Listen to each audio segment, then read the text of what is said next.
de falta para o time do Corinthians, junto à linha de fundo, autorizado, levantou na boca do gol, tocou Jorge Henrique, gol!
O ano era 1910.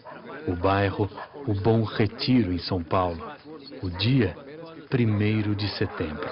Uma quinta-feira de trabalho. Por isso, Joaquim Ambrósio e Antônio Pereira, pintores de parede, Rafael Perrone, sapateiro, Anselmo Correia, cocheiro, e Carlos Silva, trabalhador braçal, só puderam se reunir depois do batente, já à noite, sob a luz de um dos muitos lampiões a gás que iluminavam as ruas da cidade naquela época.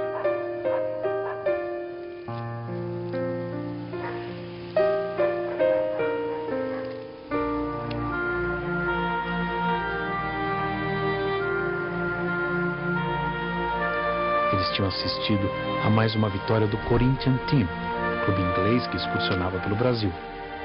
Foi em sua homenagem que resolveram fundar o Sport Clube Corinthians Paulista. Um time que nascia pobre, com todas as dificuldades, mas já nascia grande, porque nascia nos braços do povo.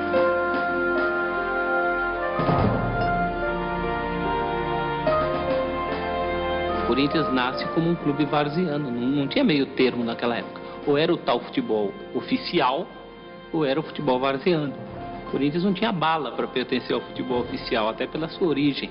O Corinthians, para entrar no futebol oficial, ele precisava abrir mão de algumas condições de nascimento, né? Ele nasceu num clube de bairro, ele nasceu num clube de imigrantes, num lugar de gente pobre. Assim ele permanece até 1913, quando, depois de muita luta, ganha a chance de disputar uma vaga no Campeonato Paulista daquele ano. Em seu primeiro campeonato oficial, o Paulista de 1913, o time termina em 4º lugar.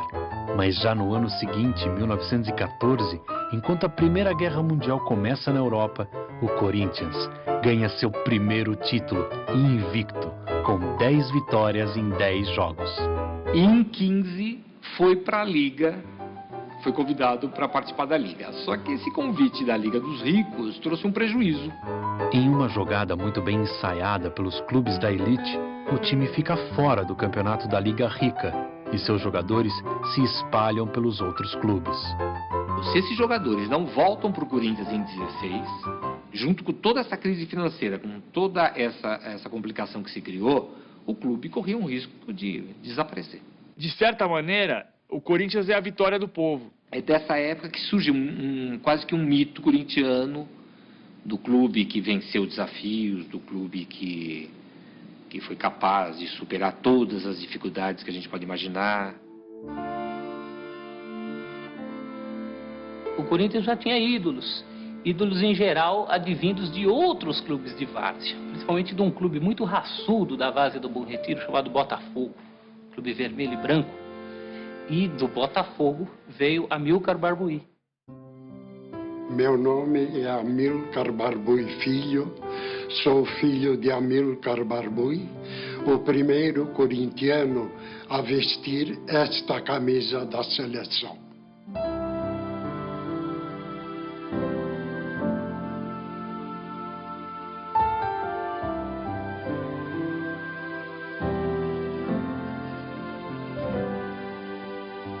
Ele era elegante, calmo, desarmador por natureza, jogava sempre com um lenço branco na mão. Eu não lembro se foi em virtude de alguma pancada que ele recebeu no nariz ou unicamente para enxugar o rosto, mas aquilo era um dos destaques dele. O Corinthians, para o meu pai, era o Corinthians. Era o time do coração dele. Ele jogava por amor. Tanto que dizem que quando ele se transferiu para o Palestra Itália, ele jogava com a camisa do Corinthians por baixo. Amilcar é uma figura fundamental para o progresso esportivo do Corinthians. É ele que traz, ele não nasceu no clube, ele veio para o clube, ele é fundamental para estabilizar o clube, para dar todo, ele é fundamental para ganhar a entrada na Liga em 13. Bom, ele era um ídolo. É.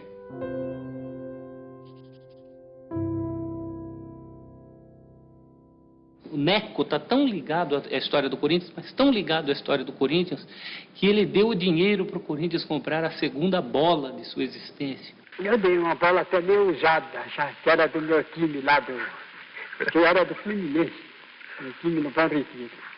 E eu vi o Corinthians lá, coitado, sem bola, sem nada. E aí então tinha uma bolinha boa ali, e eu deixei de jogar no Fluminense, porque tinha que jogar no Corinthians, e dei aquela bola de presente para o João da Silva.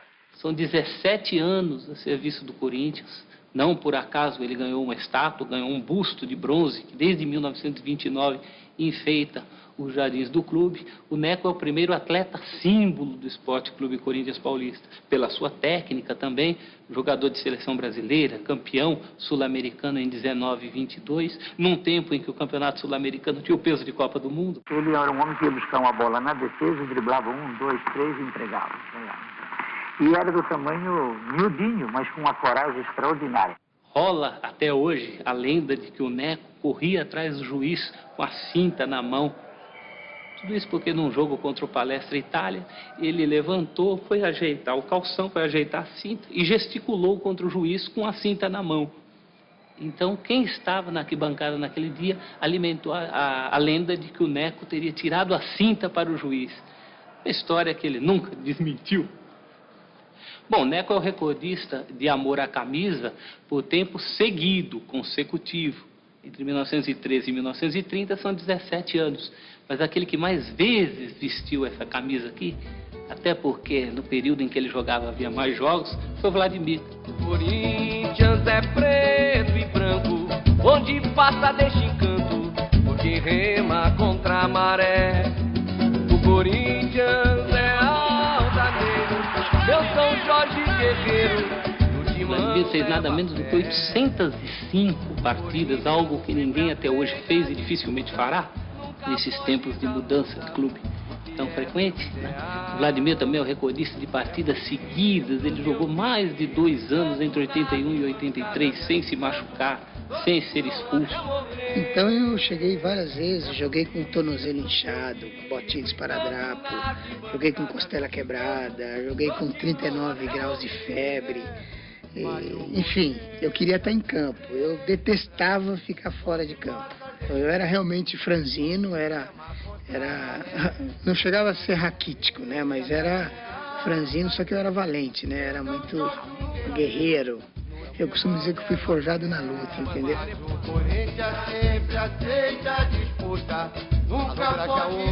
Eu me sinto parte da entidade, é isso. Quando falo em Corinthians, eu me sinto como uma parte integrante do seu complexo, da sua indumentária. É isso que eu me sinto, né? Eu considero que os valores que eu tenho de vida, eu aprendi no Corinthians, né?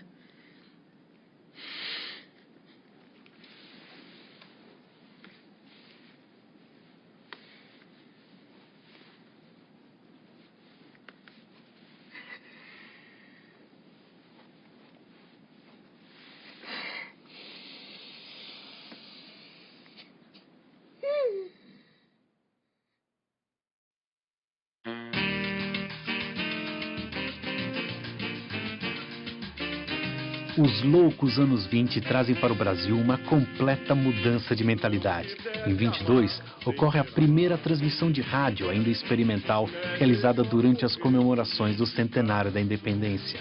São Paulo é sacudida pela Semana de Arte Moderna, que rompe com todos os padrões estéticos e culturais. Um dos expoentes daquele movimento, o pintor Francisco Rebolo, que chegou a jogar no clube, torna-se o responsável pela arte final do escudo corintiano.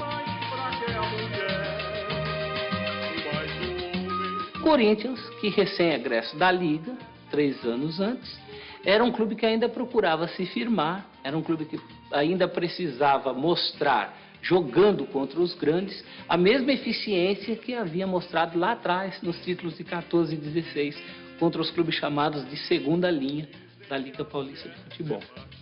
Campeão paulista em um ano especial, o do primeiro centenário da independência do Brasil em 1922.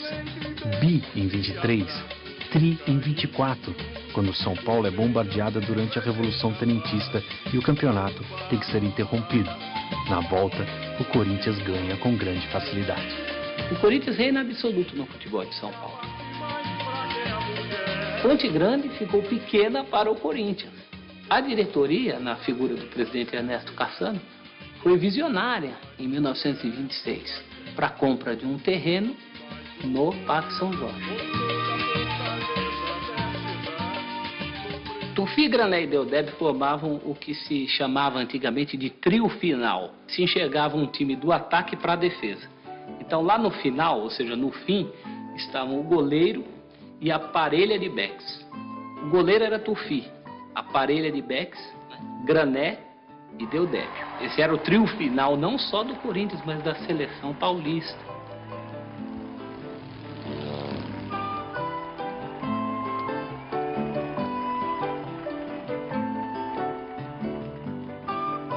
O Tufi era um goleiro aventureiro, usava costeletas enormes, camisa preta, que lhe deu o apelido de Satanás.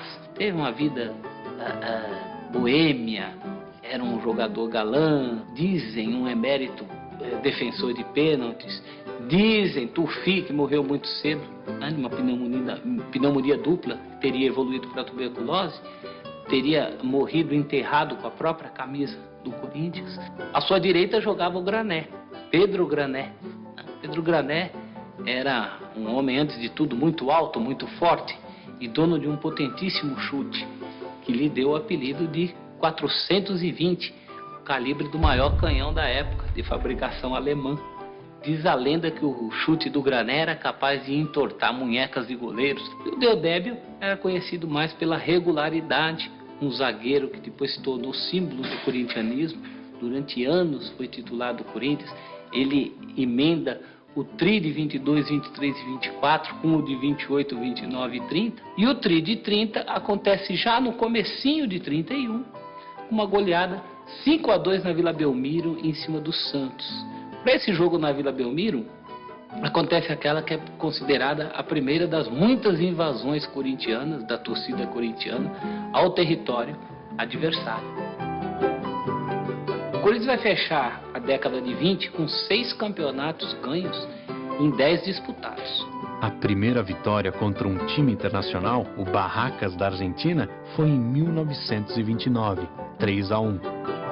Entusiasmado com a brava atuação corintiana, o jornalista Tomás Mazzoni destaca a fibra de mosqueteiros demonstrada pelos jogadores. O apelido pega para sempre e os triunfos internacionais continuam. O Corinthians também goleia o Bolonha da Itália por 6-1, já embalado pelo seu primeiro hino.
Os anos 30 são marcados pelos ventos das revoluções. Enquanto Getúlio Vargas toma o poder no Brasil, a Itália fascista busca repatriar seus filhos, com a intenção de fazer do futebol italiano o maior do mundo. Me parece que quem deu essa ordem foi alguém chamado Benito Mussolini, para que o Lazio trouxesse aquele jogador da seleção brasileira e, se possível, mais alguns. E alguns jogadores começam a sair. Alguns filhos de imigrantes, filhos de italianos, que sonhavam com a Itália grande, era a Itália do Mussolini, em voltar para a terra dos pais. Na Lazio eles já foram como profissionais. Isso suspendeu a moral de todos eles. Mapping Stories ainda era na rua 15 de novembro. Tinha uma vitrina enorme e nessa vitrina eles puseram a fotografia da seleção.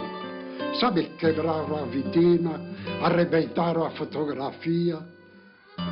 Foi a reação do povo por eles terem ido para a Itália. O Corinthians foi o mais prejudicado porque perdeu 4 titulares e perdeu a hegemonia no seu estado, a hegemonia que era claramente sua. A crise vivida pelo Corinthians no começo daquela década é recompensada com mais um tri, o terceiro, recorde até hoje entre os times paulistas. Este foi conquistado em 37, 38 e 39, e o destaque dessas campanhas foi um craque que encantava a todos. Tinha uma tal de Balas Futebol. Eu me interessei, ficava alucinado, ainda mais que havia um distintivo diferente de todos que eu já havia visto em revista, jornal, Esporte Clube Corinthians Paulista. Eu falei, mas que diabo? E depois, folheando, eu vi lá um mulatinho esguio, sabe? Com uma camisa bonita, tal, um tal de Teleco. Aí eu falei pra minha mãe, mãe, a senhora já ouviu falar um tal de Teleco?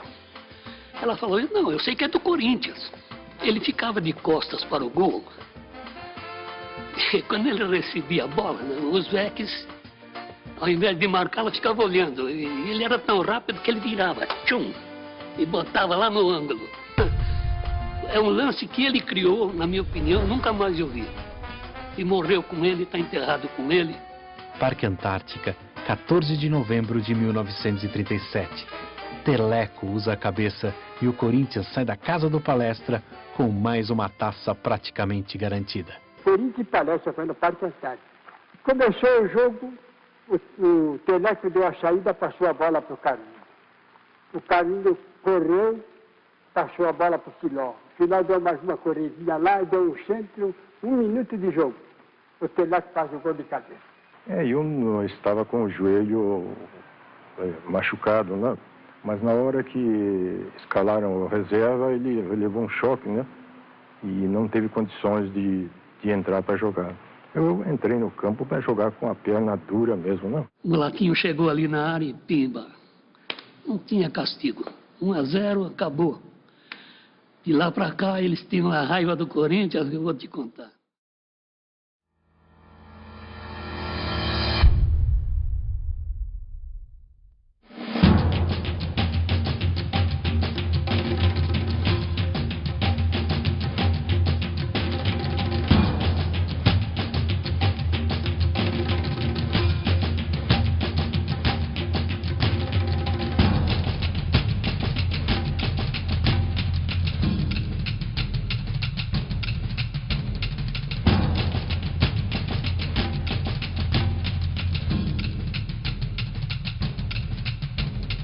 Essa rivalidade que eu acho que já vem lá de 1910, 1912, né? Quando foi fundado os times, quando houve aquela... se desligaram, isso já existe e o bom que o futebol é isso. O futebol te traz essa incerteza, você não sabe se vai ganhar, se vai perder, se é favorito, se não é. Eu acho que a rivalidade é importante para o futebol. Bom, diz uma lenda que o Palmeiras é uma dissidência do Corinthians. Palestra Itália, hoje Palmeiras, fundado em 1914, o Esporte Clube Corinthians Paulista de 1910. Não é bem assim. O que acontece entre Corinthians e Palmeiras é um grau de parentesco. No primeiro jogo do Palestra, em Votorantim, em 1915, nada menos que metade do time é formada por jogadores que também jogavam no Corinthians. Algo muito comum até hoje na várzea. Você joga para um time do bairro, passa um caminhão que vai jogar em outro bairro, você vai lá e empresta seu serviço. Quando a coisa ficou séria, quando Corinthians e Palmeiras começaram a brigar pelo mesmo pedaço de queijo, pelo mesmo campeonato, aí teve que se tomar uma decisão.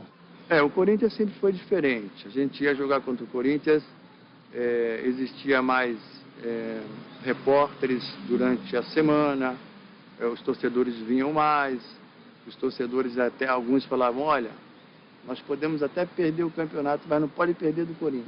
O preparo era diferente, a semana era diferente. O olhar do torcedor pra gente era diferente. Pô, é agora, hein? Poxa, é agora, hein, Ronaldo? Agora tem que ganhar desse cara. Porque o palmeirense corintiano tem aquela, né, aquele sarro, né, de um tirar do outro, aquelas coisas todas. Que é coisa antiga, né? É do porco, é do gambá. Isso aí foi em 79, né? Lá, praticamente já na minha chegada em São Paulo, né, aquele clássico, né? Corinthians e Palmeiras, né? E semifinal, né? Que a gente tinha que tirar o Palmeiras para ir para a final com a Ponte Preta. E realmente eu fiz o gol, né? Foi um gol de canela, chorado, mas a bola entrou no cantinho lá, né? E acabou tirando o Palmeiras fora. E aquele ali pra mim foi o primeiro Corinthians e Palmeiras mesmo. Um jogo difícil, tava 2-1, né, pra gente, né? Tava 1-0, o Jorginho empatou, aí fizemos 2-1. Jogo difícil, o Luiz Pereira, o zagueiro do Palmeiras, e descia. Aí o seu Mário gritava do banco: marca, vai junto com ele, desce pra marcar com ele. Aí o Luiz Pereira desceu, fui uma. O Luiz Pereira desceu, fui outra. Aí o Luiz Pereira desceu, o seu Mário, volta, eu viro você, porra, eu não vou ficar voltando, eu não vou voltar mais. Não vou ficar marcando o Luiz Pereira, pô. Eu sou centroavante, o cara vai e deixa ele ir. O Luiz Pereira foi, nós tomamos uma bola, saímos no contra-ataque, o Ataliba chutou, o João Marcos rebateu, eu fiz um gol. Aí deu uma saída, aconteceu uma coisa, o Luiz Pereira desceu, que aí foi ter outro contra, os 3 gols igualzinho. Eu acho que foi 38 minutos, 40 e 41. E eu fiquei puto com ele, falei, não vou marcar o Luiz Pereira porra nenhuma, e acabei fazendo os 3 gols em cima, no buraco que o Luiz Pereira deixou.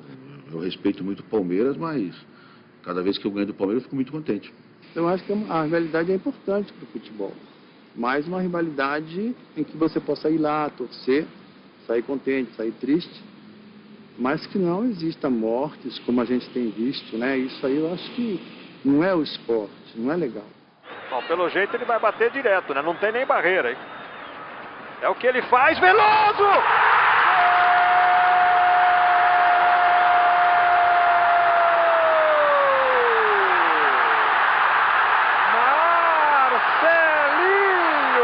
Detonou! Maravilhosa cobrança de Marcelinho! Na marca de 24 do segundo tempo. Quando eu morrer, eu quero no meu caixão. Quero ser cremada, se Deus quiser, quero ser cremada, e a minha cinza vai ser jogada na fazendinha, no Parque São Jorge. E o Neto falou, se ele estiver vivo, ele vai jogar. Senão, vai sobrar pro Lorimar. Vai sobrar ou por você, quem tiver vivo. Eu não sei, né? Mas com a camisa do Corinthians? Com a camisa do Corinthians, ninguém me enterra. Se me enterrar, me bota a camisa do Palmeiras. Pra tacar fogo. Vou ser cremada, queima tudo.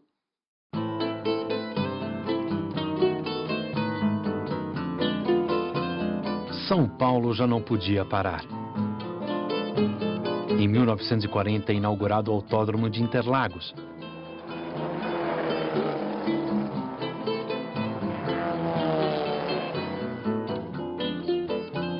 E no mesmo ano surge o Pacaembu, concebido no vale de mesmo nome, que parecia ter sido criado especialmente para abrigar o estádio.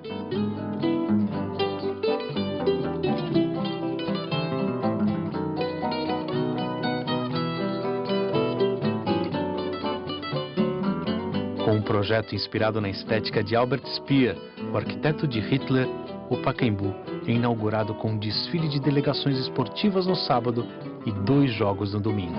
Em um deles, o Corinthians vence o Atlético Mineiro, 4-2. Após a inauguração do Pacaembu, os clássicos se realizam no estádio municipal, mas os jogos de média e pequena importância, o Corinthians continua mandando no Parque São Jorge.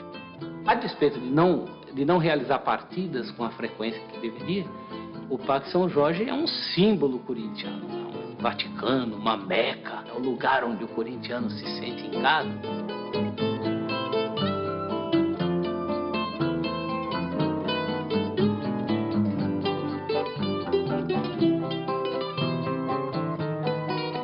Tem a biquinha de água que já estava no Parque São Jorge quando da compra do terreno. Dizem que quem bebe a água da biquinha vira corintiano para sempre.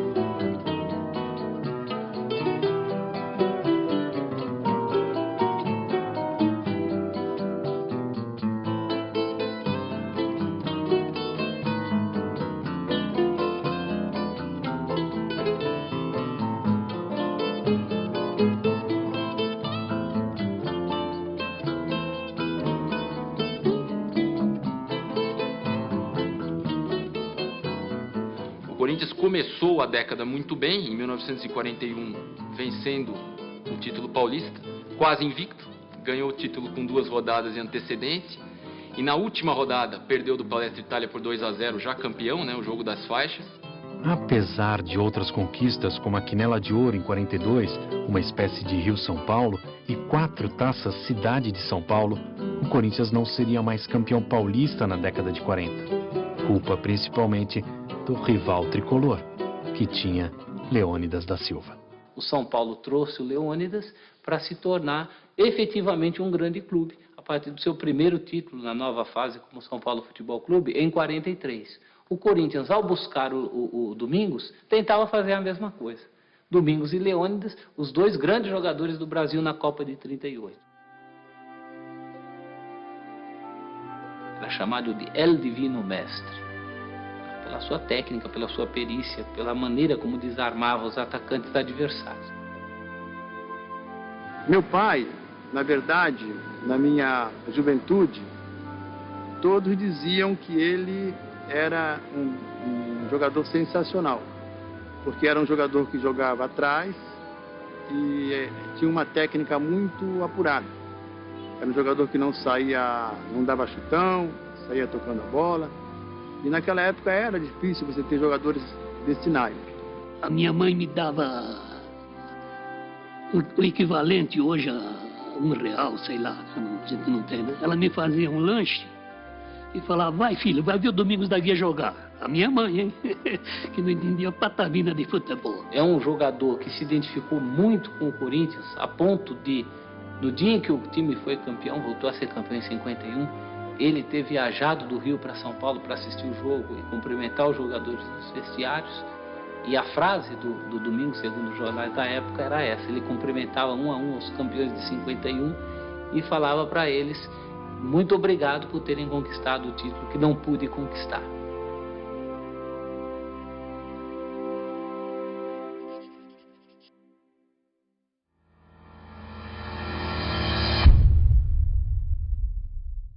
São Paulo é o que tinha um espinho guardado também, engasgado com nós, e nós também tínhamos com eles, né? Nessa época de São Paulo, de 77, eu joguei 5 jogos com São Paulo, os 5 jogos eu fiz gol. Eu sei que acho que 2 ou 3 nós ganhamos de 1 a 0, e o outro foi de 2 a 1. Mas entrava Valdir Pérez, eu fazia gol. Entrava Toinho, eu fazia gol. Voltava Valdir Pérez, eu fazia gol.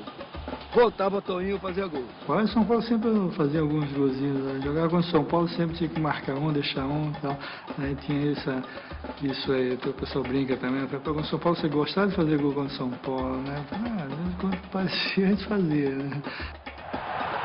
Teve um jogo que marcou, assim, esse poder de reação do Corinthians, foi um jogo, eu lembro do goleiro, que era o Rojas, no Pacaembu.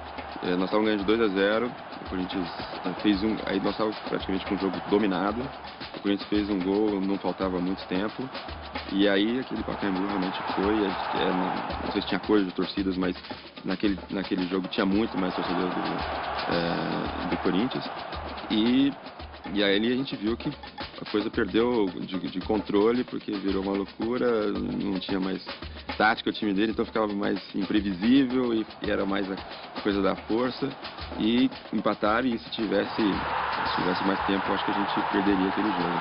Foi assim, mudou o jogo em 10 minutos, né? Nós perdemos mais de 80 minutos dominando e quase com a certeza de ganhar, de uma hora para outra aquilo reverteu, que acho que é uma característica essa do Corinthians.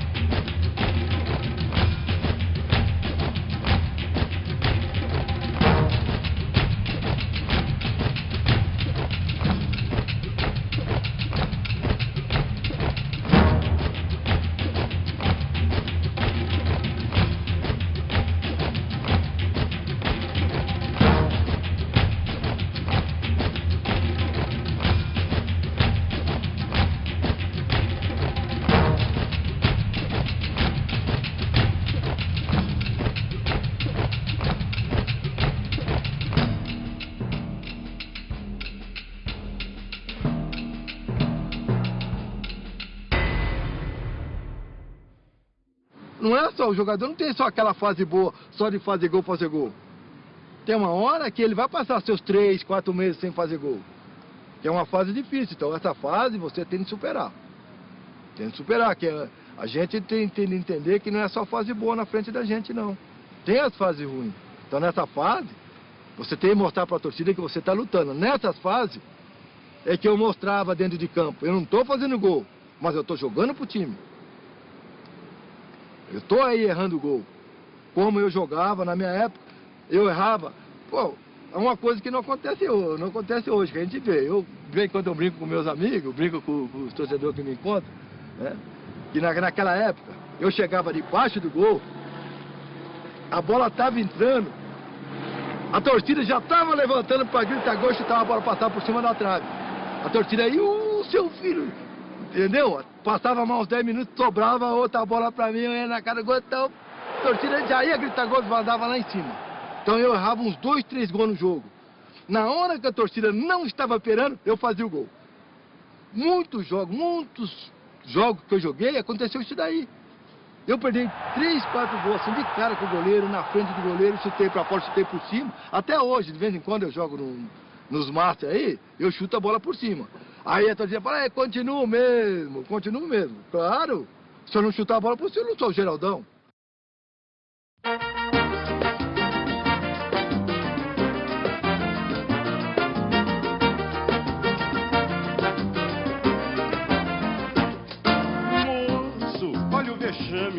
Na virada de 1949 para 50, começa uma reformulação do Parque São Jorge. Vocês querem renovar? Então nós vamos trazer o Luizinho, o Colombo, o Roberto, o Cabeção, o Idário. Gente recrutada principalmente na várzea do Maria Zélia, da Zona Leste paulistana, que era um time de várzea muito forte, muito tradicional. E com essa base, o Corinthians vai dar uma guinada na década de 50. Prejudicando hoje o bom crioulo de amanhã. Será que extensamente censurado e para lançar o povo vai para o novo delegado.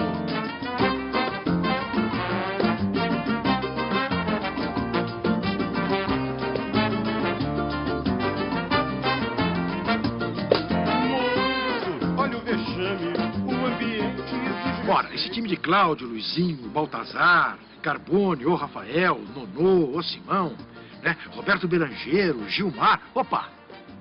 Eram jogadores todos de nível de seleção brasileira. Era um baita de um time, né?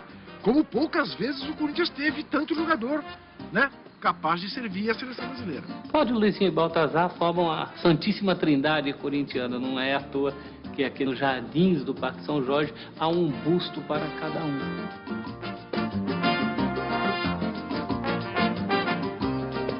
Tô chegando um dia ao Morumbi para ver um jogo. Quem vem do outro lado? Cláudio Cristóvão de Pina. Eu paro e falo, seu Cláudio, o senhor é o ídolo da minha vida. Ele olha para mim e já me dá assim uma... Ele fala, ora, Juca, muito obrigado. Já para mim, fala, como? Ele sabe quem eu sou. Né? É uma coisa que você nunca imagina, né? Ainda mais diante. Aí eu falei, seu Cláudio, por sua causa, eu comi muito espinafre na minha vida. Ele falou, como? Eu falei, pois é, seu Cláudio, eu era um garoto razoavelmente de saúde frágil e o meu pai, para me convencer a comer espinafre, que eu odiava, dizia que o senhor levava espinafre no bolso traseiro do calção, que era por isso que o senhor jogava tão bem. Eu levei anos, seu Cláudio, para descobrir que calção de jogador de futebol não tem bolso. Mas aí já tinha comido muito espinafre. Celcinho, ele ficou com os olhos cheios de lágrimas, me abraçou e falou assim, puxa, que bom, então eu servi para alguma coisa. O Cláudio, além de maior artilheiro do Corinthians, ainda contribuiu decisivamente para muitos gols do segundo maior artilheiro da história do Corinthians.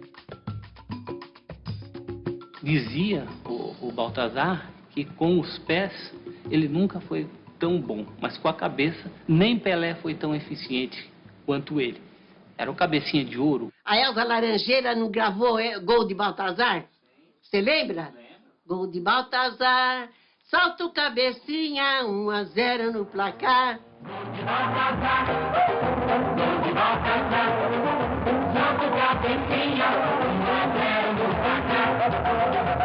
Eu subia mais primeiro do que eles. Eu subia primeiro do que eles.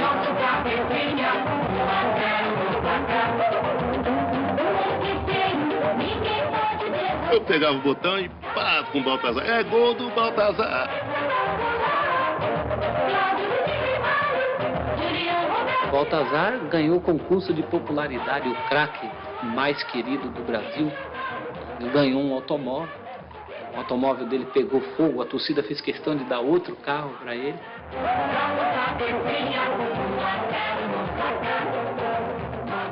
O Luizinho foi o que mais encarnou a mística de ídolo corintiano, que era tanto tecnicamente um craque, um jogador driblador, irreverente, tecnicamente brilhante, mas também um ídolo no sentido de que entendia a alma corintiana. Ele desrespeitava o adversário. Dentro da qualidade técnica que ele tinha, ele sabia que ele fazia com a bola coisas que nenhum outro fazia. Com a facilidade e no espaço de campo muito pequeno. Exige respeito pelos estatutos da nossa gafira. Dance a noite inteira, mas dance direito. E era um artista, a ponto de ter ficado para a história a grande lenda do dia em que ele sentou na bola diante do argentino Luiz Villa, que jogava no Palmeiras. Dos livros mais fortes que eu tinha e que fazia com maior facilidade, coisa de 1 milímetro, 2 milímetros, 3 milímetros, 4 milímetros, é jogar a bola no meio das pernas do sujeito. Às vezes você fala, isso é para desmoralizar. Não.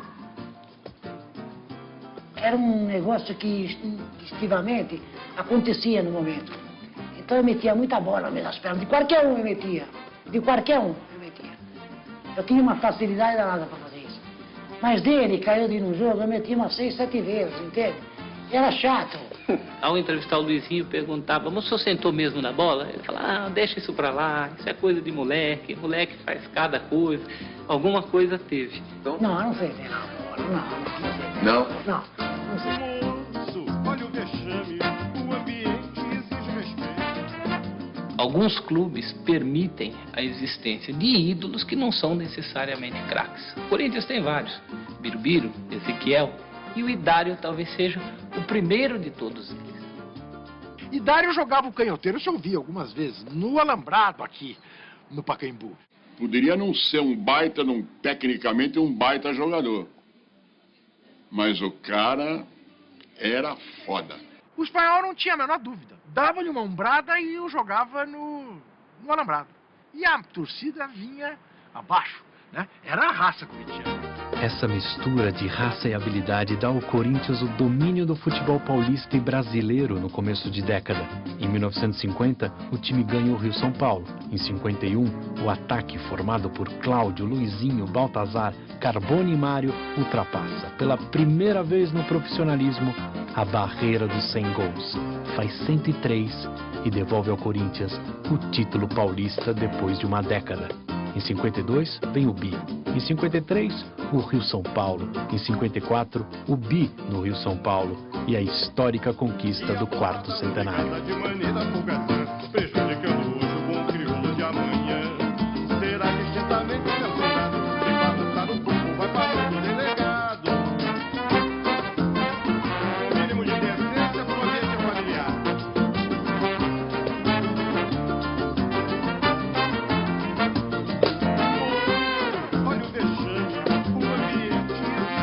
No primeiro jogo de sua história fora do Brasil, em 51, o Corinthians goleia um combinado uruguaio por 4-1. Em uma excursão à Europa, em 52, passando pela Suécia, o time é recebido pelo mesmo rei Gustavo, que 6 anos depois entregaria a Taça do Mundo à seleção brasileira campeã da Copa de 58.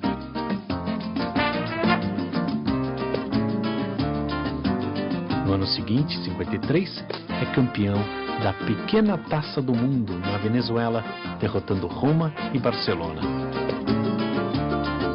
O Corinthians vive seus anos dourados.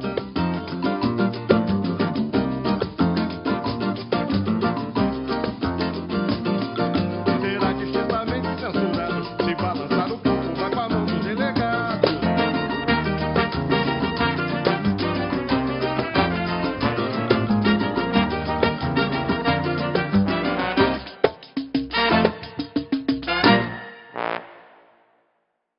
O Brasil é campeão do mundo em 58, quando o Corinthians começa, né, começa a ficar claro o jejum corintiano. Tinha perdido o título para o São Paulo em 57, na final, e, enfim, e o Brasil ganha a Copa no ano seguinte. Mas vamos lembrar, o Brasil só é tricampeão do mundo porque a escalação começa em 58 com Gilmar dos Santos Neves, goleiro do Corinthians, e termina em 70 com Roberto Rivelino, né? Grande ídolo do Corinthians.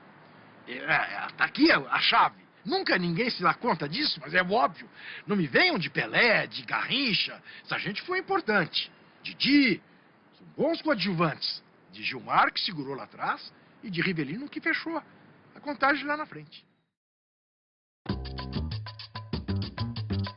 Os piores anos do jejum corintiano de 58 a 74 coincidem com o auge do Santos e de Pelé. A gente sofria tanto que faltando 10 minutos, 15 minutos, a gente ia embora. E corintiano não fazia isso. Só fazia isso contra o Santos. Porque não tinha jeito. Contra o Corinthians dava certo, né? Várias vezes o Corinthians entrava e jogava muito melhor que o Santos. Mas aí perdia pênalti, a bola batia na trave no pênalti, o goleiro defendia o pênalti. E a gente ia lá, pô, acabava ganhando de 1-2 a 0. Uma vez no Parque São Jorge, o Parque São Jorge apinhado, né? O Negrão foi lá, aquela linha, Dorval, Coutinho, Dorval, Mengalvo, Coutinho, Pelé e Pepe. O Corinthians abriu a contagem com o Cássio. E o que eu me lembro muito era até a reação que o Pelé estava, porque eu fiquei posicionado atrás da onde era o vestiário do clube, do Corinthians. Em cima, fiquei ali em cima. Então eu via só o Negão fazendo assim, né? E os torcedores acho que irritando, falando um monte de bobagem. Geralmente acabava o primeiro tempo, as coisas não saíam muito bem pro Santos. Para mim, não estava muito bem, não tinha saído o gol ainda e tal. E quando a gente ia saindo, né, entrando no túnel, todo mundo começava a vaiar. Aí eu falava, tal, bem, tem o segundo tempo ainda, calma, tal. Isso eu cansei de fazer no interior. Ia jogar, pô, no primeiro tempo estava difícil, 0-0, eu falava, calma, espera aí, tem o segundo tempo. Pô, aí o segundo tempo dava certo de virar, aí todo mundo dizia, viu, ele mandou esperar. De repente, segundo tempo, não teve jeito. Fui para casa triste, aborrecido, porque eles viraram o jogo. Negrão, eles foram lá, acabaram com o Corinthians, dentro do parque.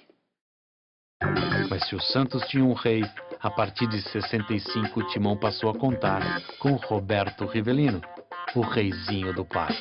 Ele apareceu no infantil do Corinthians, né, no time de infantil, e logo ele se destacou e veio pro profissional, né, e dali à frente é aquele Rivelino que todo mundo conheceu, né.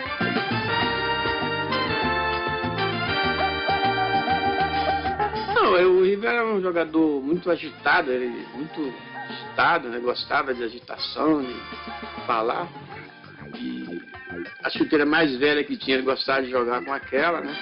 E é com Rivelino em campo que o Corinthians enfim se vinga de Pelé e quebra o tabu de 11 anos contra o Santos.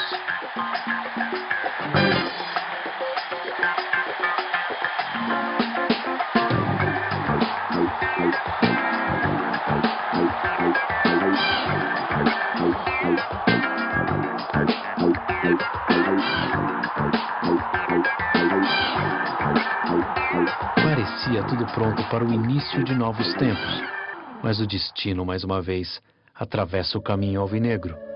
Um acidente de carro na Marginal Tietê leva 2 jovens talentos corintianos, o lateral Lidu e o ponta esquerdo Eduardo.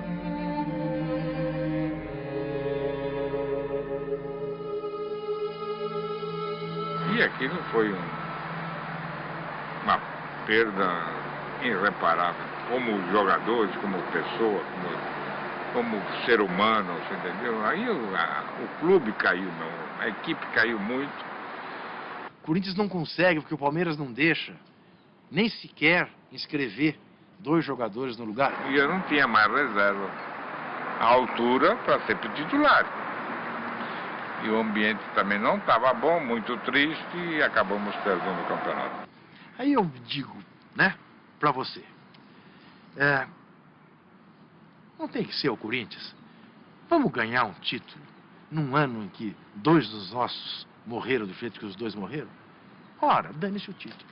É claro, muito maior é o Preito, a Lidu e a Eduardo, que fazem parte da história do Corinthians, sem terem sido campeões. Isso distingue o Corinthians.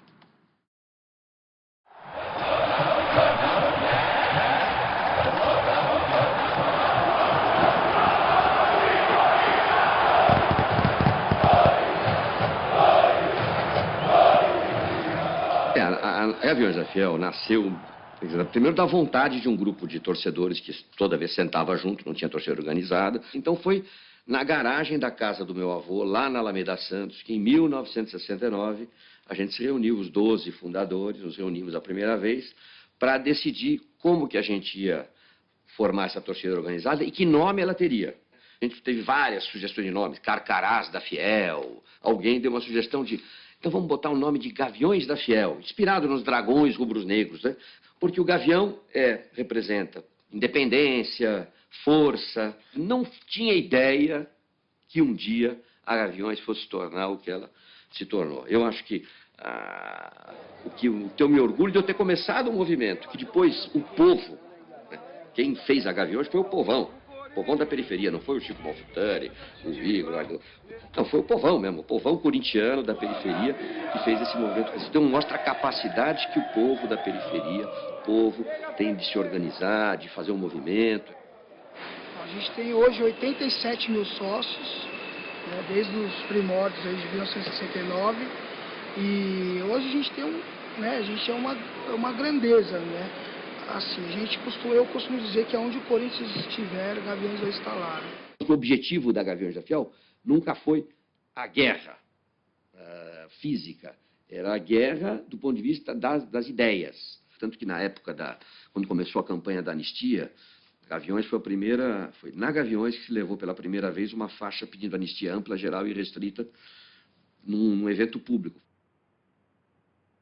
Não existe um prazer, alguma coisa que me dê mais prazer do que você gritar um gol do Corinthians aí no estádio, num jogo Corinthians e São Paulo, uma final de campeonato, aquela, sabe, quer dizer, aquela paixão de se abraçar o desconhecido do teu lado, o cara suado, tá fedido, eu também tô fedido, o cara tá cheirando a alho, tá, entendeu? Você abraçar o cara, ai, irmão, quer dizer, chorar, vibrar, então...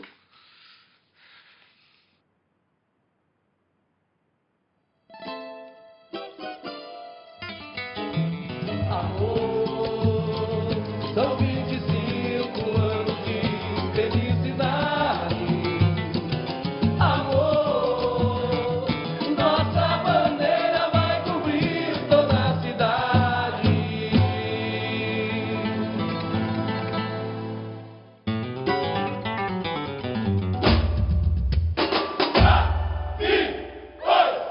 Me deu mão, me abraça.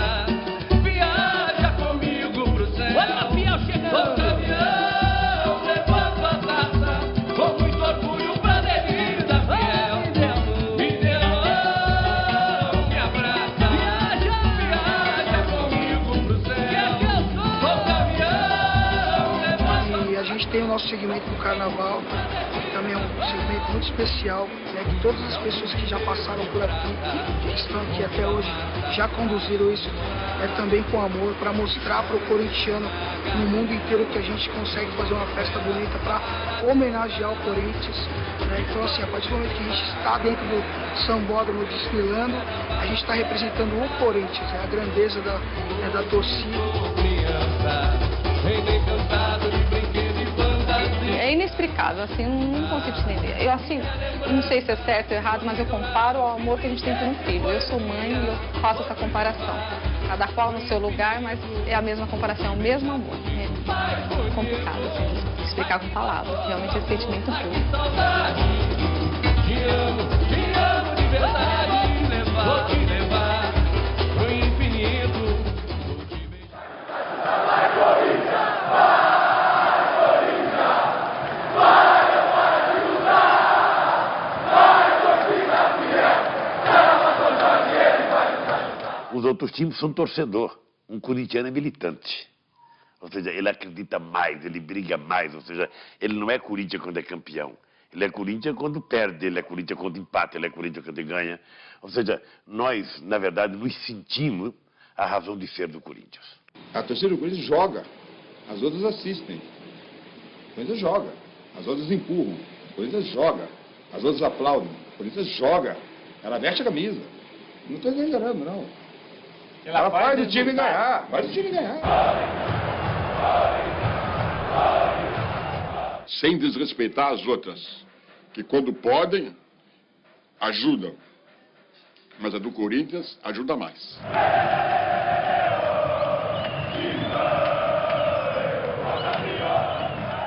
isso passa pro jogador. Querendo ou não, o cara pode ser um nhaca, um sono lascado. O cara pode estar num sono violento. Mas a torcida gritando, aquele incentivo, uma voz só dentro do campo. Então essa é a grande diferença. Essa é a grande força que tem o Corinthians.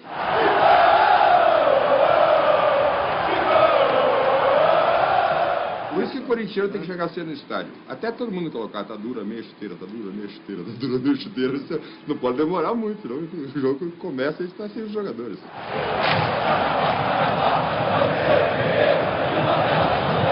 O torcedor, ele ganha jogo. Principalmente o torcedor corintiano que não para de cantar 1 minuto durante os 90 minutos. Mesmo com o time no sufoco ou perdendo, o torcedor tá lá cantando, né? Isso sim é torcer, isso é amar um clube, isso é amar os jogadores. Essa é a diferença do Corinthians com os outros clubes. É uma torcida fabulosa, são os malucos mesmo, né?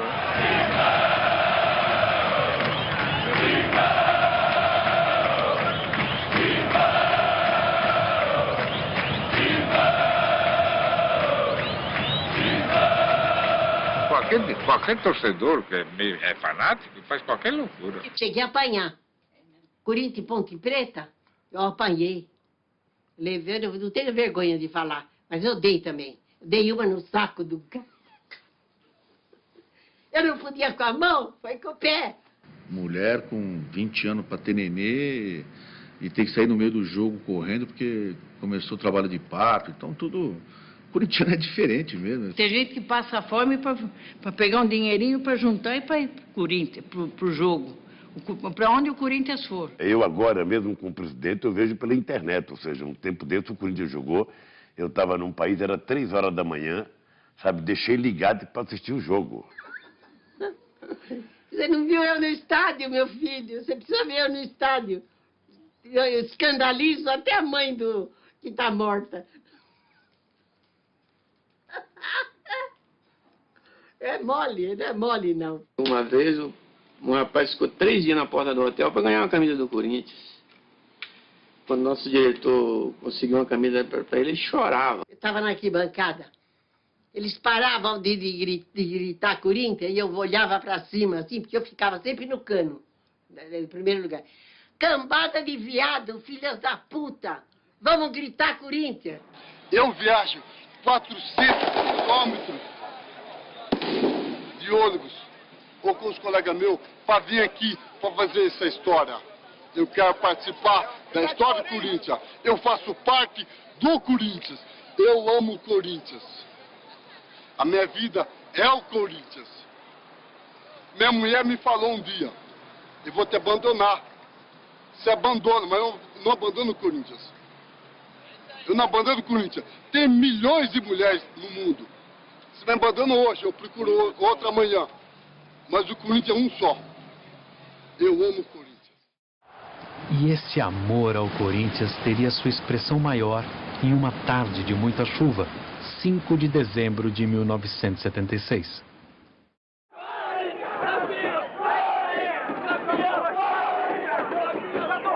Foi um negócio coletivo de São Paulo inteiro, né? Aquela coisa de você chegar no Rio de Janeiro, né? E olhar a Copacabana e ver os caras de calção de lã amarrado com corda, em Copacabana os carioca, aquelas cariocas todas bonitinhas, olhando aquele bando de loucos, né? Tocando tambor, comendo frango com a mão. A estrada era um espetáculo, era carro passando, buzinando, os ônibus passando. E chegou lá no Rio, já viu, né? Quem manda é nós. Quando o Corinthians entrou no Rio, acabou todos os bebida, sanduíche, acabou tudo.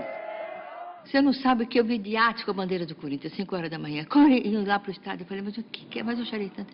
Mas o que é isso? Em pleno alto mar, eu estou vendo isso aqui do Corinthians. Foi uma invasão que foi assim emocionante. 70 mil pessoas viajaram 400 quilômetros pela Avenida Corinthians, antigamente chamada Livia Dutra, para dividir o Maracanã com a torcida rival. E pegamos o ônibus e vai embora. Passa o Santa Teresa, que negócio todo, para você chegar no Maracanã, dá uns 5 quilômetros. Estamos olhando aqui pela janela, tá? Aí vimos um ônibus, Corinthians, tá. Aí o 2, foi em 3. Pô, passou 1 quilômetro, falei, pô, mas pera um pouquinho, pô, é tanto ônibus, assim, não tô entendendo. E a torcida descendo, aquela bandeira, porque tinha bandeira na época. Cara, mais ou menos, andamos 4 quilômetros de ônibus. Falei, Moisés, tem alguma coisa errada, não é possível, os caras têm tanta gente assim aqui. Então. De repente, o Corinthians tomou conta do Maracanã. Ou seja, eu nunca vi demonstração de mais amor de um time do que essa. Quando a gente chegou no Maracanã, normalmente a gente chegava num canto, mirava onde a gente ia ver a nossa torcida para cumprimentar, porque eu sempre entrava na frente puxando o pessoal todo. Quando a gente subiu a escadaria, a gente olhou, poxa, para onde a gente vai? O anel todo comandante. Que o placar não é seu. Autorizado o menino. Levantou para a boca da notícia. Subiu o Geraldo de cabeça pro gol.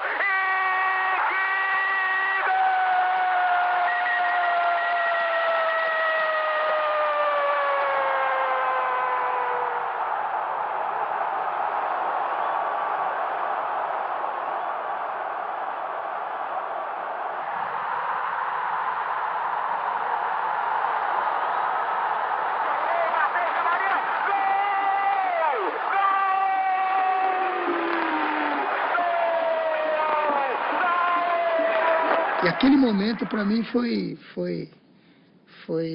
assim, eu diria, quase no mesmo nível de ter sido campeão em 77.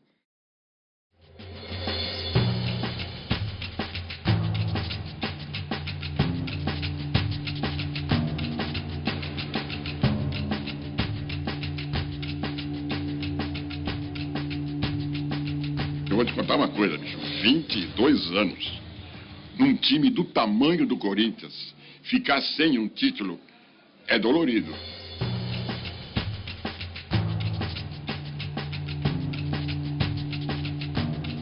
Você vê naquela torcida, o semblante da torcida, né? Porque quando se paravam no Morumbi, você descia tal, o pessoal vinha, pô, pelo amor de Deus, né? Aquela chorando, volta. Então você via que era um sofrimento, né? E a gente estava junto naquele sofrimento. A equipe estava mais ou menos centrada para aquele campeonato. A gente se cobrava e a gente sempre achou que dava.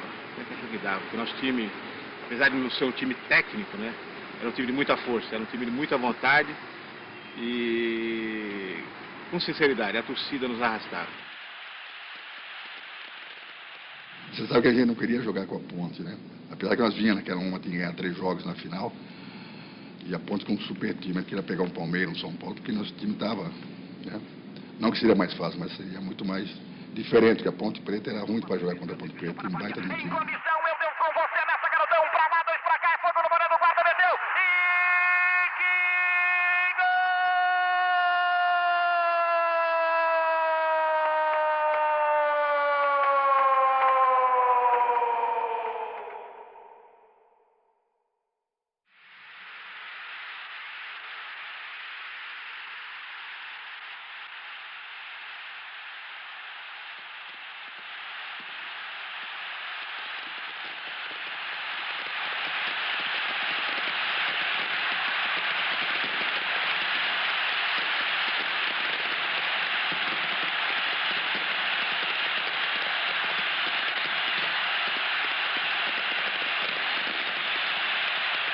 O Morumbi sempre 46 mil pessoas. É hoje, isso aqui vai explodir. 0x0, Vaguinho ainda entra e 1x0, falei, acabou. Geraldão pra Vaguinho, é fogo no boné do guarda, eu vou com você, Neto, eu tô com a Vaguinho pro gol.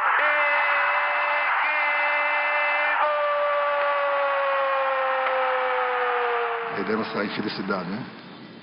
Tomar aqueles 2 gols. Expectativa, correu, bateu pro gol. Gol! Do meio da avenida sobrou o rebote, a Rui Rei olhou, tocou pro gol. Gol!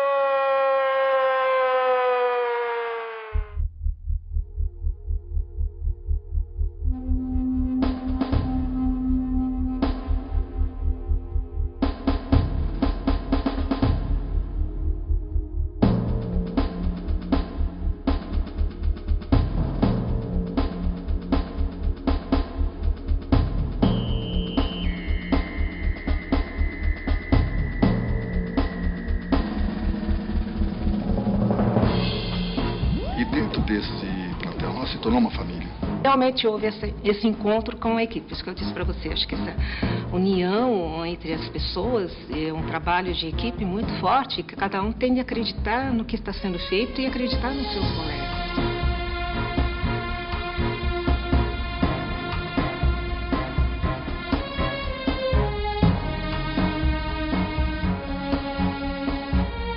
Brandão, por exemplo, foi para mim um dos célebres, uma pessoa importantíssima naquela conquista, pelas atitudes que ele tomou antes, né, da final. Treinamento. Foram 22 anos, 8 meses e 7 dias de espera. Mas finalmente, aos 36 minutos e 48 segundos do segundo tempo, o Corinthians solta o grito preso na garganta. Zé Maria, confusão na boca do gol, tentou, Basílio de cabeça, tentou, bateu lá.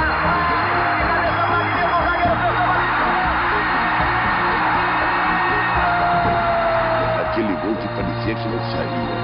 Aquele chute, aquela bola na trave, aquela cabeçada do Vladimir, depois daquele chute do Basílio entrou.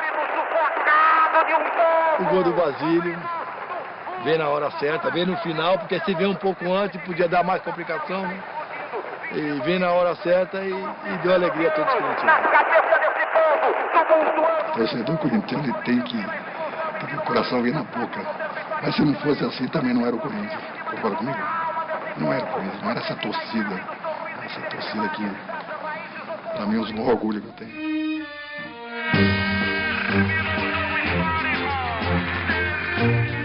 Quando nós terminamos o jogo contra a Ponte Preta, eu me lembro que a gente, lá do canto a gente direcionou para o banco e a gente saiu correndo para cumprimentá-lo. Eu acho que alguma coisa direcionou para que a gente fosse dar aquele abraço nele, nos levantamos, né? E agradecemos por tudo que ele nos fez e pela satisfação que ele acabou dando para nós jogadores e para o próprio torcedor.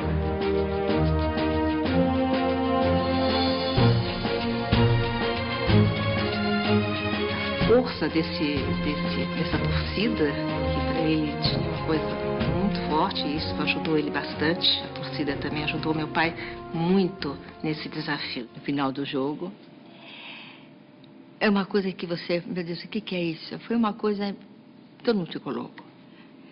Para sair do estádio, ele falou, como é que eu vou sair daqui? Falei, minha irmã tinha um lenço, eu falei, Vicente, põe um lenço você. E fecha bem o paletó e a gente sai numa boa, né? E ele da mulherzinha que estava com... Eu estava dirigindo o carro, tonta que eu fui, né? Porque se alguém me conhecia, está dirigindo o carro, me conhece. Aí ele estava atrás do banco, quando eu desço a rampa lá da... Dona Marlene! Seu Vicente de mulher, seu Vicente de mulher. Ele tava... Foi uma coisa impressionante.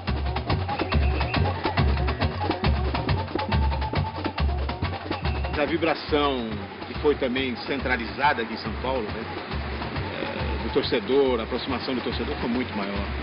Então ali a gente sentiu a força do torcedor corintiano, o coração do torcedor corintiano. Nem jogo de seleção brasileira me emocionou tanto como aquela conquista.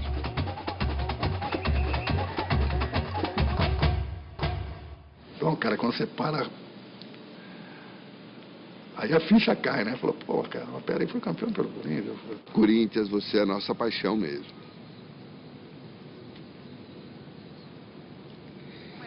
Eu boto um pé nessa cabecinha, garotão Zé Maria. Está autorizado, vai chover lá dentro da boca da botija, barreira por 2 homens. Correndo pro pedaço, Zé Maria, confusão na boca do gol. Tentou, Basílio de cabeça, tentou, bateu lá. De cabeça, Vladimir, do zagueiro, tentou, Basílio.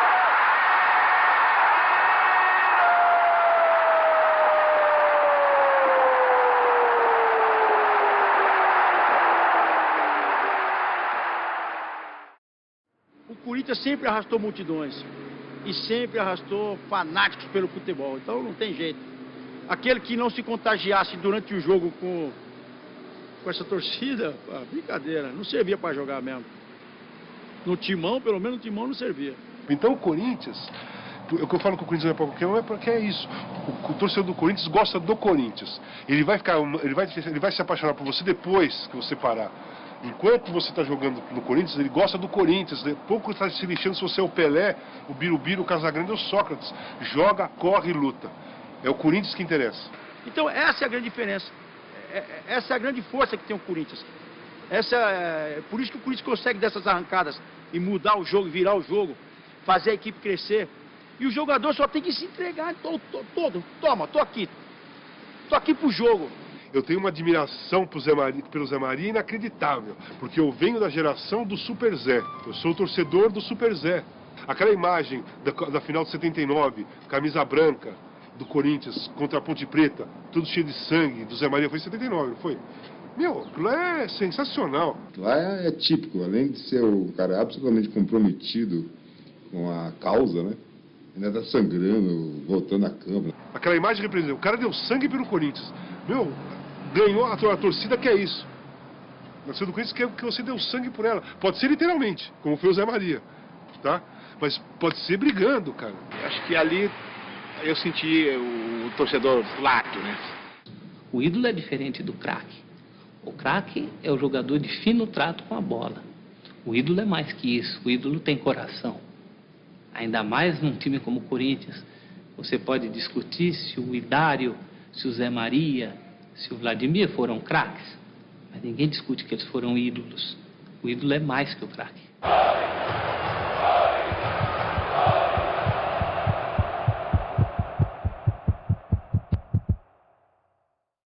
Em 79, Sócrates e Palinha. E aí o Corinthians resolve virar um pouco aquilo que outros, né, achavam que só eles poderiam ser. Academia, e universidade de futebol, e futebol refinado. O Magrão e o Palinha resolveram mostrar que era possível. Eu sentia-se meio assustado, mas só que o meio assustado me dava muita tranquilidade, porque eu nunca me senti... Mentira! Mentira! Baixinho, para de falar mentira, rapaz. Dá licença, menino. Som. Não, esse aqui não. Cadê o cabelinho? Cadê o cabelinho? Mais de 20 anos que eu não vejo essa coisa. Ele falou 30. 30 já? Você tá velho, hein? Porra, você tá velho. Eu sou avô ainda. Nós tínhamos uma simbiose. O meu cérebro com as pernas dele. É inteligência com as pernas, né? Depois que você saiu, eu fiquei atrás de um até o Biro pegar no breu.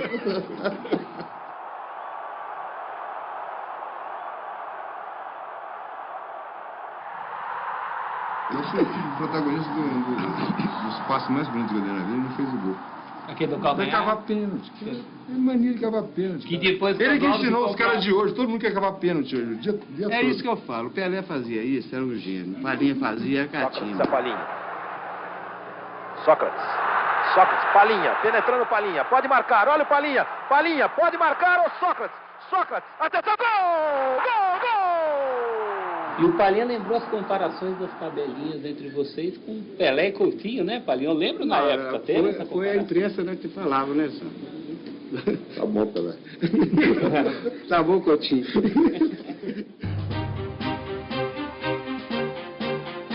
No Brasil do começo dos anos 80, abertura política, fim da censura e diretas já eram as palavras de ordem. No Corinthians, democracia. A democracia corintiana. Era um momento muito importante, porque os jogadores ajudavam a decidir as coisas, os jogadores davam palpite, davam opinião, ou seja, não era alguém mandando, era um coletivo decidindo as coisas. E foi um momento em que o Corinthians ganhou muita coisa. Então eu acho que a democracia corintiana foi um exemplo. Obviamente que os cartolas, sabe, falavam mal, que alguns cronistas esportivos que não gostavam da democracia falavam mal. A grande maioria da imprensa era contra a democracia corintiana, mas era a esmagadora maioria era contra. Isso é farra, isso é bagunça, isso é justificativa para jogador faltar, para jogador não concentrar, para jogador beber. E ali nós juntamos um monte de gente que, se não tinha articulação política, se não tinha discurso político, tinha sensibilidade política. Chamar a responsabilidade também, tinha sensibilidade, porque não dá para fazer... Tinha que ter um retorno, né, também, né? Não dá para você fazer um movimento daquele em que o auxiliar de roupeiro tinha o mesmo peso que o diretor de futebol, ou que o jogador da seleção, que era eu, o voto dele tinha o mesmo peso. Não dá para fazer isso com duas pessoas. Todos estavam envolvidos, obviamente, todos estavam envolvidos. Cada um com o seu estilo.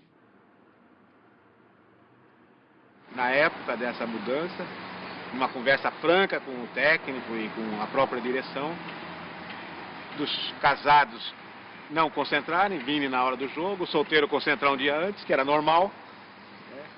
Então eu acho que foram mudanças positivas que veio para o bem do esporte no modo geral. A proposta de fazer uma autogestão era um barato, né?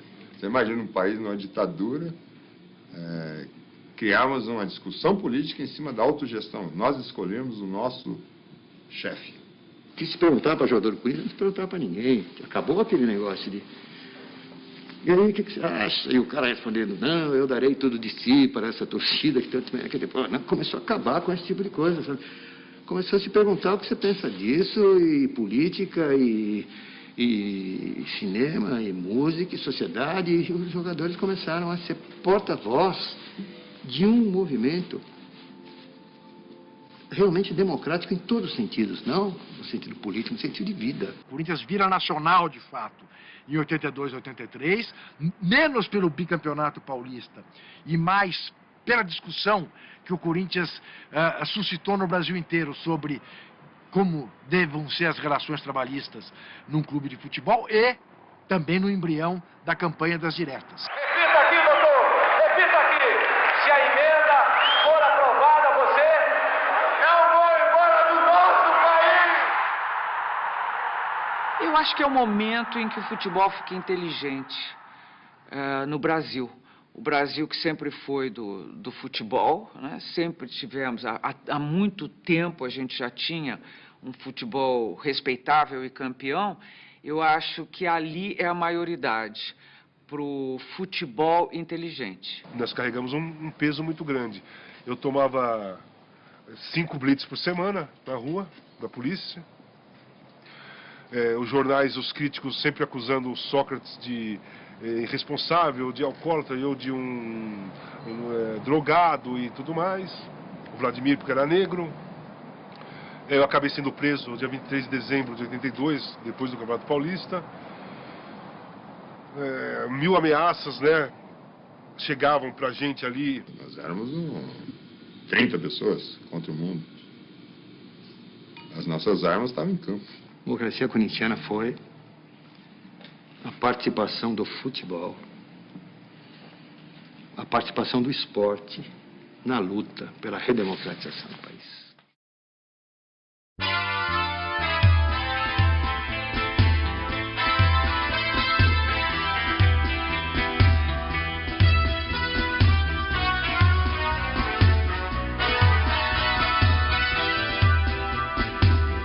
Salve o Corinthians, o campeão dos campeões, eternamente dentro dos nossos corações. Salve o Corinthians, de tradições e glórias mil. Tu és orgulho dos esportistas do Brasil. Teu passado é uma bandeira, teu presente uma lição. Figuras entre os primeiros do nosso esporte pretão.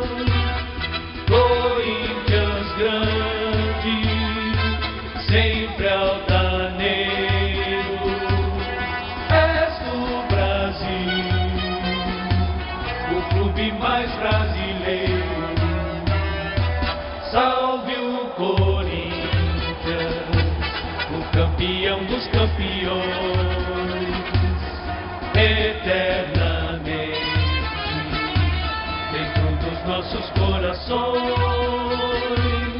Salve o Corinthians, de tradições e glórias mil. Tu és orgulho dos esportistas do Brasil. Depois de conquistar o Brasil com suas ideias, o Corinthians conquista, no fim dos anos 80, mais um título de centenário, o da abolição. Faltava ainda um brasileiro, que não demorou para chegar.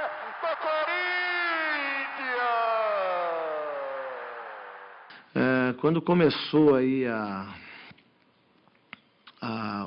os 8, né, que ficaram para decidir o título, né?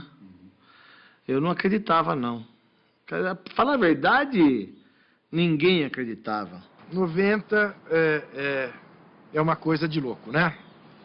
O Corinthians ganha um campeonato com um time que, na verdade, tinha um grande jogador que o carregou nas costas, o Neto, né? O Neto está para a conquista do Corinthians em 90, assim como o Maradona está da conquista da Argentina em 86 e o Mané Garrincha para a conquista do Brasil em 62, não tenho a menor dúvida disso. E o Corinthians contra um São Paulo de Tele Santana, muito mais forte na final, depois de ter passado pelo Atlético Mineiro, que também era melhor, pelo Bahia, que também era melhor. Vem o escanteio cobrado do lado de cá, subindo o Giba, meteu no buraco do Corinthians!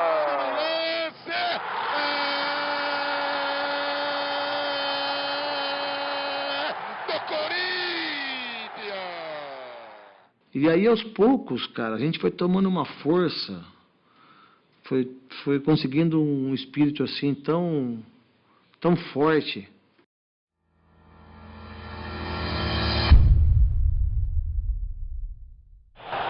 O Corinthians vai tentar o seu primeiro título brasileiro.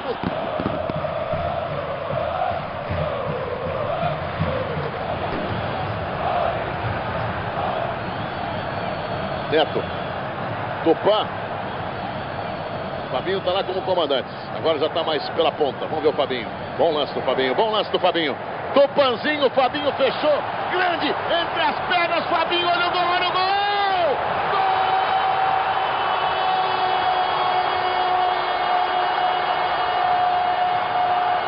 É o gol que marcou, né? Minha carreira. A história hoje. Eu sou conhecido também pelo esse gol, né? O primeiro gol do título.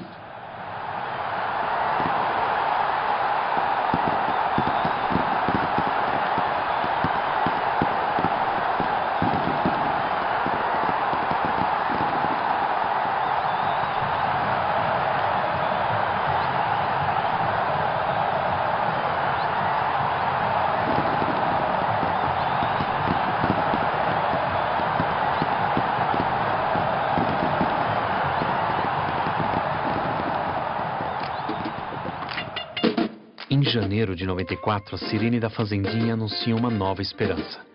Marcelinho chega do Flamengo para se tornar um dos maiores ídolos de toda a história corintiana. Com ele, o Timão fatura sua primeira Copa do Brasil em 95.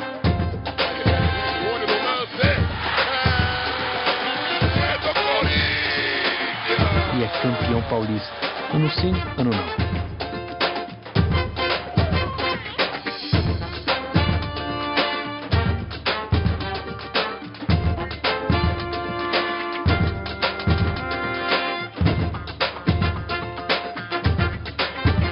Marcelinho é um dos grandes responsáveis pelo domínio corintiano no final da década. Olha, em 99, em 98, em 2000, quase ficou monótono ser corintiano. Pintou, vingou, bateu!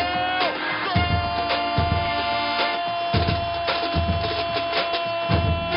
E Marcelinho,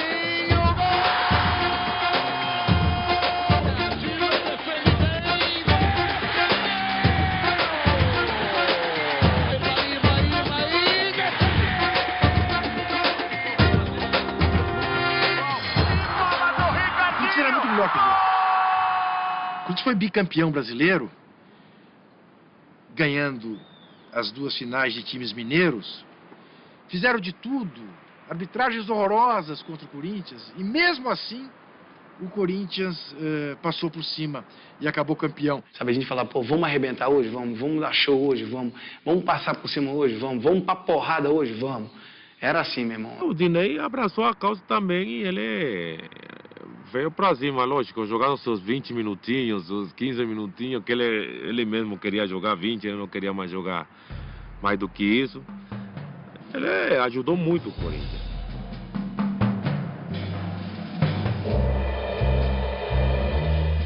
Chegou o Marcelinho, cortou por dentro, Edilson na cara do gol, vai bater, olha o gol, Dinei! Gol! O pessoal tá recuando, ele agradeceu, olha o gol! Aí eu brinco lá com o Rico, falando, Rico, bola desse time sou eu. Você joga 90 minutos, vocês não resolvem nada. Bola só aqui, em 20 minutos resolve mais que você. Vai ser esse vagabundo de fogo. Dividiu, ganhou, olha o gol!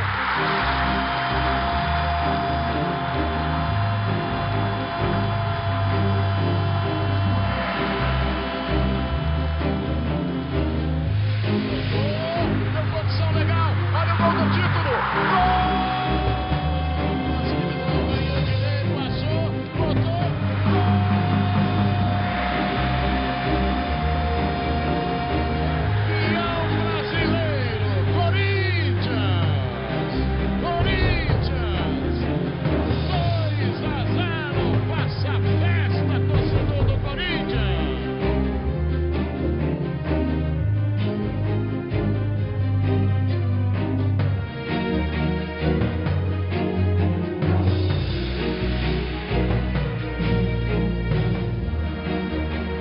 Aí nós fomos para a final do Brasileiro com o Atlético, que vinha com um time também certinho, o Guilherme fazendo muitos gols, o Marques voando ali. E daqui a pouco, não sei quantos segundos, o Atlético faz um gol. Daqui a pouco faz o segundo, 2-0 ali. 2-0 pro Atlético, e 2-1, e 3-1 pro Atlético. E já não era a mesma história do Cruzeiro, porque o Cruzeiro foi 2-2, e aí 3-2. O segundo jogo, uma vitória de 2-0 no Morumbi.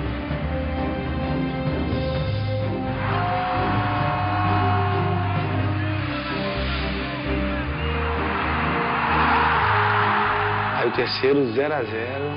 Lembro que ainda carimba uma bola na trave lá de falta, que poderia ter já eliminado tudo. O título era do Corinthians de novo.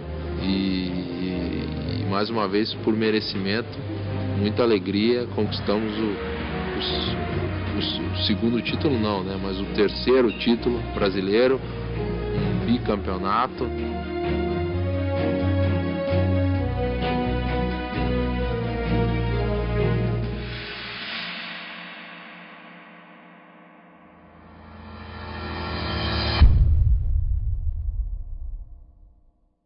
Estava todo mundo muito confiante, né?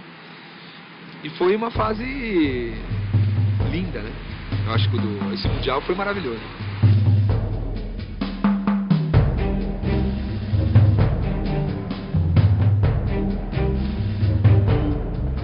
Para nós foi ótimo, porque tava Real Madrid, tava Manchester, tava todos os maiores clubes do mundo, podemos dizer, tava participando, né? Era uma responsabilidade muito grande, né? Tá ali jogando com o Real Madrid e aquela pressão, né, do Corinthians querer ser campeão mundial, a torcida cobrar, a imprensa tá atrás também. A responsabilidade, óbvio, já estava grande. Bom lance individual, bateu pro gol, Marcelinho, grande lance, bateu pro gol, passa direitinho, cuidado! Tinha 25 mil corintianos no Maracanã porque era o que tinha de ingresso para o corintiano comprar. Se tivesse mais ingresso, teria mais gente. Brincou na trave, gol!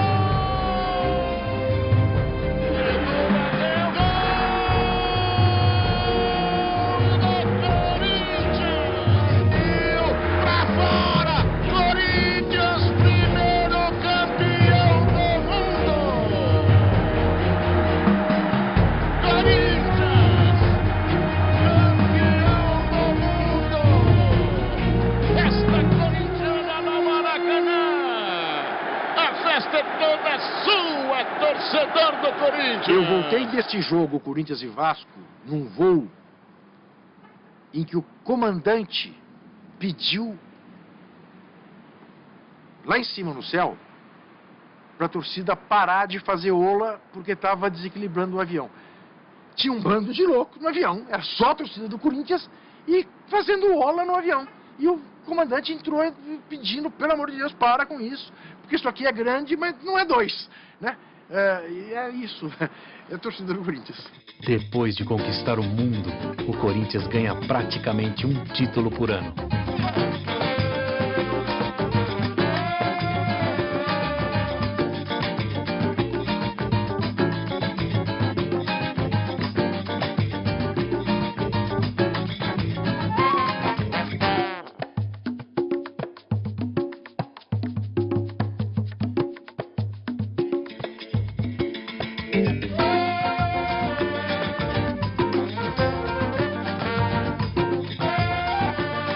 Em 2005, o Timão conquista seu 4º campeonato brasileiro.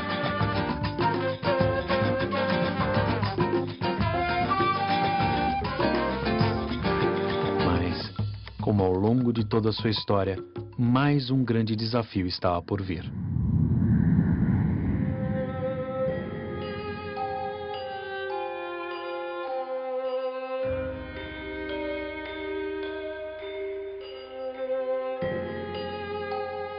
Eu, particularmente, ainda tinha esperança. Até a última partida eu fui com esperança que a gente iria escapar, que nem ia acontecer aquilo comigo de novo.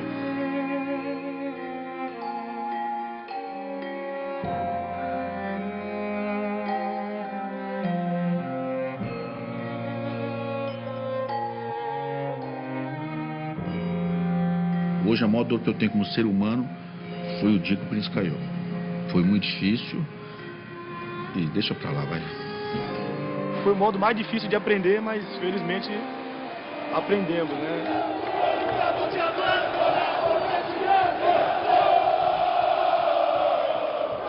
Acho que a partir dali, quando caiu, que a gente realmente falou, pô, o Corinthians está na segunda divisão. Logo em seguida chegou o Antônio Carlos, aí o Andrés trouxe o Mano. Iniciamos um trabalho de reestruturação. Esse trabalho nos levou à conquista da Série B de forma, né, brilhante, porque foi com uma vantagem bastante grande, com uma campanha muito boa.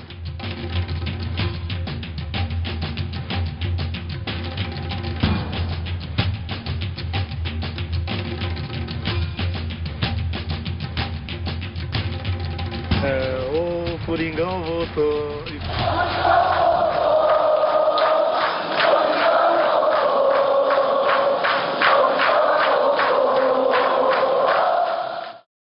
E o Corinthians volta. Volta com a força de um dos maiores jogadores de todos os tempos.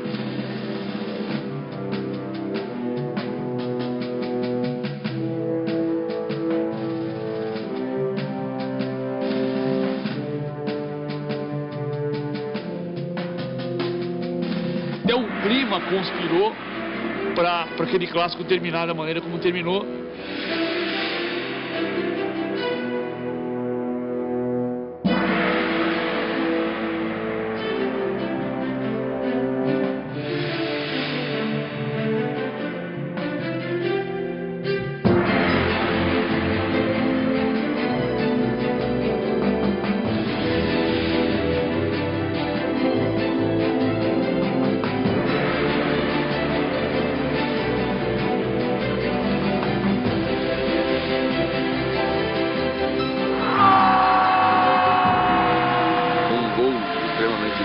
Importante e decisivo, só comprova a sua capacidade de estrela, de vencedor que tem.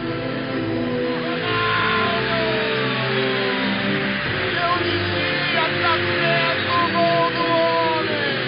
Tá perto o gol do homem! A marca Corinthians muito forte, a marca Ronaldo muito forte. Dois guerreiros, dois raçudos, vamos dizer assim, juntos, deu no que deu. Brasil balança! Lançado, partiu depois, pode sair o gol do Ronaldo, pode sair! É dele! É dele! Gol!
Quem pode explicar a garra de um jogador que passou por 8 cirurgias para se tornar em 2006 o maior artilheiro de todas as Copas?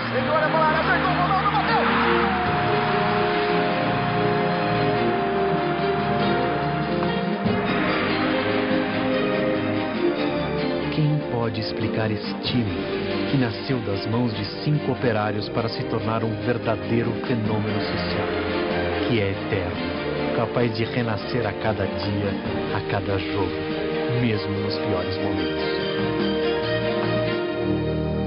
Afinal, o que é o Corinthians? O Corinthians é um pouco a vitória de quem raramente consegue vencer. O Corinthians é uma república dentro do estado de São Paulo. Ali tem um povo, é outra linguagem, é outro idioma, tem outro governo, entendeu? São outros comportamentos, outra religião. Não é preto e branco, velho. é outra coisa. Corinthians é um grande amor da minha vida. Eu não saberia viver sem o Corinthians. Acho que é um povo inteiro, né, que vibra intensamente pela sua glória. Te amo, Corinthians, te amo. É uma paixão inexplicável, né? Não tem explicação. Só quem é mesmo para saber o que é ser corintiano. Como eu amo o Corinthians, meu Deus. É o amor de amante, é o amor de marido, é o amor de filho, é o amor de tudo. É um amor do tamanho do mundo. Gostoso falar o Corinthians. E o amor pelo Corinthians é eterno, né? Não tem como acabar. Eu realmente sou uma pessoa feliz de ser corintiano. Graças a Deus, desde que nasci. Posso dizer que a minha vida ela vai perpetuar com o escudo do Corinthians dentro de mim. Tarde de domingo já sei que vou fazer, vou lá pro Pacaembu, o meu Corinthians vou ver. Aquele time que empolga a massa, vencendo cada jogo com vontade e muita raça. Só tem guerreiro nesse meio de campo e nunca tá de bobeira aquele que tá no banco. É tradição de todo o povo paulista, o campeão dos campeões é a favela na pista. Corintiano é o meu coração, sou Gaviões da Fiel, amante do Coringão. Eu faço parte dessa grande nação, sou maloqueiro, sofredor, sou torcedor do Timão. Eternamente eu te amarei, onde tu estiver contigo estarei. Perdendo ou ganhando vou cantar, vim lá do Parque São Jorge, ali é meu lugar. Eu sou Corinthians, corinteiro, sofredor guerreiro, o mais brasileiro. Eu sou Corinthians, em preto e branco, o meu cenário, sou centenário. Eu sou Corinthians, corinteiro, sofredor guerreiro, o mais brasileiro. Eu sou Corinthians, em preto e branco, o meu cenário, sou centenário. Aí, em preto e branco o seu manto sagrado, quem veste sua camisa é abençoado. De longe ouço a torcida cantar, o Todo-Poderoso nos iluminar. O 12º jogador, se o Corinthians joga pode crer que eu vou. São tantas glórias, tantos anos de vida, 1910 no Bom Retiro surgia o alvinegro do meu coração. Doutor, eu não me engano, eu torço é pro Timão. Seja da elite ou seja do povão, aqui bancada numerada é só união. Tipo a estrela de Ronaldo, agarra de Zé Maria, sonho de um garoto que vem da periferia. O gol de Viola, o chute de Basílio, a classe do doutor e a fé de Marcelinho, a explosão de Neto, a habilidade de Zenon. O novo Rivelino é formado no terrão, como Vladimir, muita determinação. O carisma de Matheus, assim se forma um campeão. Eu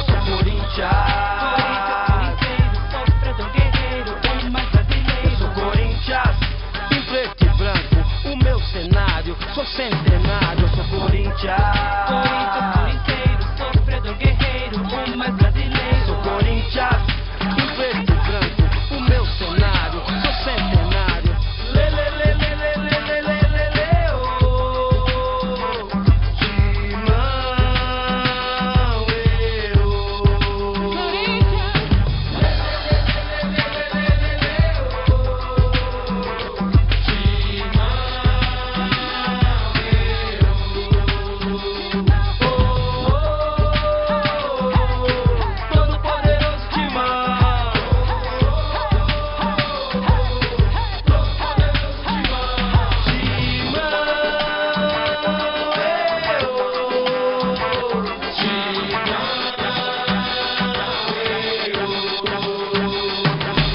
aqui tem um bando de louco, louco por ti, Corinthians. Aqueles que acham que é pouco, eu vivo por ti, Corinthians. Eu sou Corinthians, sofredor guerreiro, o mais brasileiro. Eu sou Corinthians, em preto e branco, o meu cenário, sou centenário. Eu sou Corinthians, sofredor guerreiro, o mais brasileiro. Eu sou Corinthians, em preto e branco, o meu cenário, sou centenário. Tá gravando já?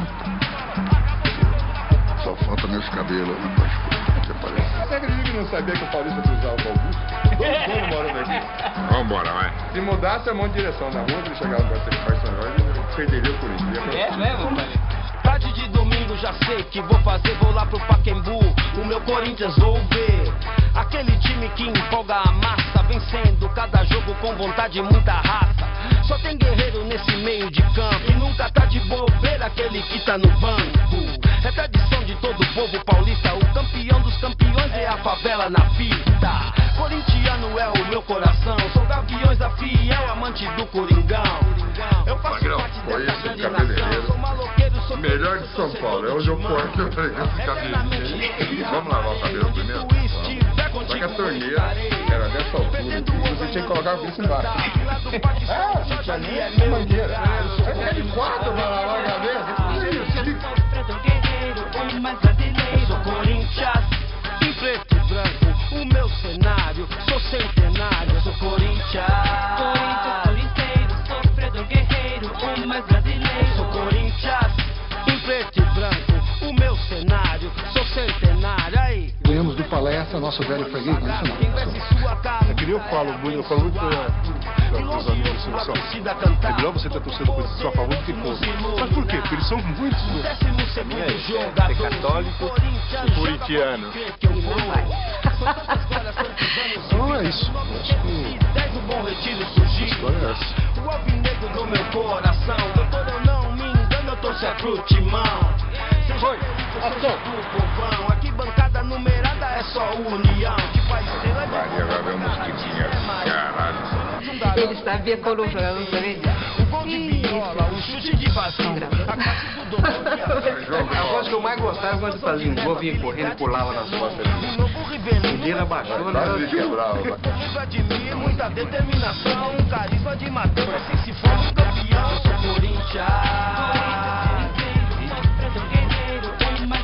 Eu sou Corinthians, em preto e branco, o meu cenário. Uma fralda pra ele. Sou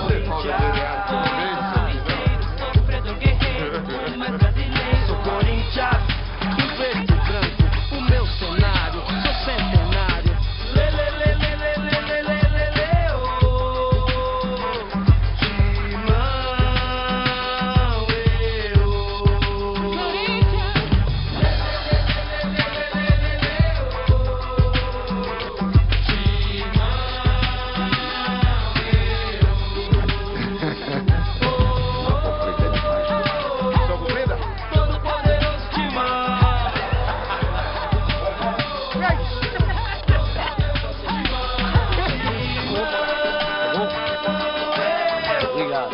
Legal é que eu tô liberado.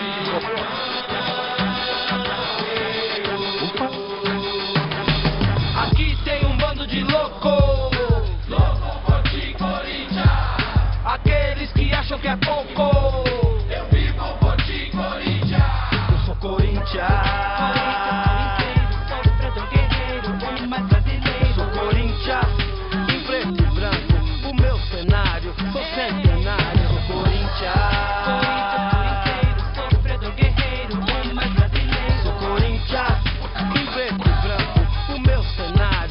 Centenário, Nepe Amilcar, Tupi, Gané e Deodébio, Jango, Brandão e Dino, Cláudio, Luizinho e Baltazar, Gilmar, Rincon, Gamarra, Givanildo, Geraldão, Tupanzinho, Ataliba, Ezequiel, Garrincha, Domingos da Guia, Ado, Balinha, Birubiru e Tebes. Nós que tá.